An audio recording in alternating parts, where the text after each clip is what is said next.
السلام علیکم ویورز، امید ہے آپ خیریت سے ہوں گے۔ جیسے کہ ہم سب کو پتہ ہے کہ پاکستان کے مختلف شہروں میں سردیوں کا موسم آ چکا ہے۔ اس سردیوں میں اکثر لوگوں کو نزلہ زکام ہو جاتا ہے یا کھانسی آتی ہے۔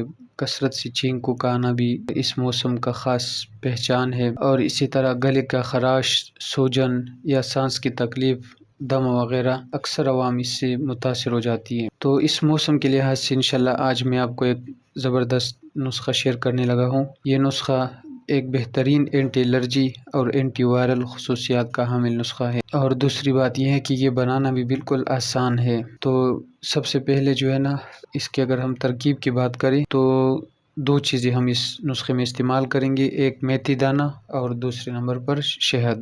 نسخہ بنانے کا طریقہ یہ ہے کہ آپ ایک بڑا چمچ میتھی دانہ لے کر ایک گلاس کے برابر پانی میں ڈال دیں، اور اس کو اتنا ابال لیں کہ ایک کپ رہ جائے۔ اس کے بعد آپ اس پانی کو اتار کر چھان لیں، اور اب اس میں آدھا چمچ شہد ملا کر خوب مکس کریں۔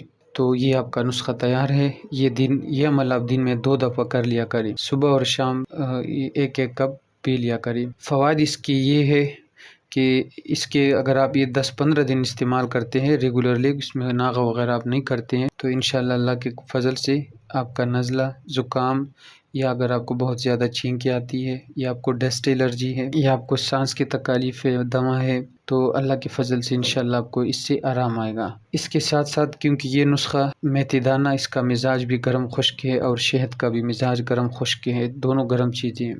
یہ آپ کے جگر کو تحریک دیتا ہے اور اس کی افعال کو تیز کرتا ہے۔ تو اگر آپ کا جگر پراپر کام کرنا شروع ہو جاتا ہے تو اس سے آپ کا یہ نزلہ زکام جو سردی کی وجہ سے ہو جاتی ہے اکثر، وہ ٹھیک ہو جاتی ہے، اور آپ کا بلغم سارا خارج ہو جاتا ہے۔ اس کے ساتھ ساتھ اگر بلغمی مزاج کی وجہ سے، یعنی بہت زیادہ ٹھنڈے مزاج کی وجہ سے آپ کے جسم میں بلغم زیادہ ہے، تو جب آپ اس نسخہ کو 15-20 دن استعمال کریں گے، اور جب آپ کے جسم میں سردی زیادہ ہوتی ہے تو لیکوریا بھی اسی وجہ سے ہو جاتا ہے۔ جریان، مردوں کو جریان ہوتا ہے، عورتوں کو لیکوریا۔ اللہ کے فضل سے آپ کا یہ نزلہ اور کے ساتھ ساتھ آپ کا جریان اور لیکوریا بھی اسی نسخہ سے ٹھیک ہوگا۔ اور اگر آپ کو اور جسمانی کمزوری ہے تو اللہ کے فضل سے، کیونکہ اس میں شہد بھی ہے، بہت مقوی غذا ہے، تو آپ کی جسمانی کمزوری بھی اس سے دور ہو جاتی ہے۔ تو یہ تھا آج کا ہمارا مختصر پروگرام۔